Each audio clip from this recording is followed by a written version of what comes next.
ব্রিটেনে জুলাই মাসের রেকর্ড খরা এবং একই বছরে পরপর আসা দাবদাহের কারণে দেশটির কৃষিখাত চরম সংকটের মুখোমুখি। ইংল্যান্ডের টুরোর কাছে একটি খামার পরিদর্শনকালে ক্ষতিগ্রস্ত কৃষকদের সাহায্য করতে ৬৫ মিলিয়ন পাউন্ডের নতুন আর্থিক সহায়তা প্যাকেজ ঘোষণা করেন প্রধানমন্ত্রী অ্যান্ডি বার্নহাম। তিনি বলেন, তহবিলের এই অর্থায়নের পাশাপাশি কৃষকদের জন্য নতুন কিছু ছাড় দেওয়া হবে। It's really important that they can use all of the available land to graze cattle and livestock and sheep. কৃষিখাতের পরিকাঠামো দ্রুত গড়ে তুলতে আগামী সপ্তাহ থেকে জাতীয় পরিকল্পনা কাঠামোয় নীতিগত ছাড় দেওয়ার সিদ্ধান্ত নিয়েছে ব্রিটিশ সরকার। এর ফলে জল সংকট কাটাতে খামারগুলোতে দ্রুত জলাধার নির্মাণ সম্ভব হবে।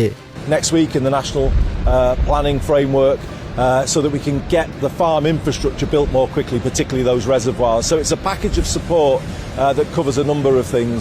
ব্রিটেনে বর্তমানে প্রায় ৪৫ মিলিয়ন মানুষ খরা কবলিত এলাকায় বসবাস করছেন।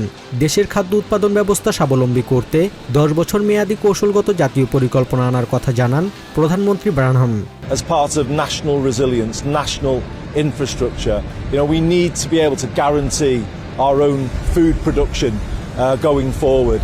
জাতীয় খাদ্য নিরাপত্তা সুসংহত করা এবং খরার মতো প্রাকৃতিক বিপর্যয় থেকে কৃষিখাতকে রক্ষা করতে ব্রিটেনের সরকার ও জাতীয় কৃষক ইউনিয়ন একসাথে কাজ করবে বলে আশ্বাস দিয়েছেন প্রধানমন্ত্রী। Basudeb Nath, TVN24 news desk.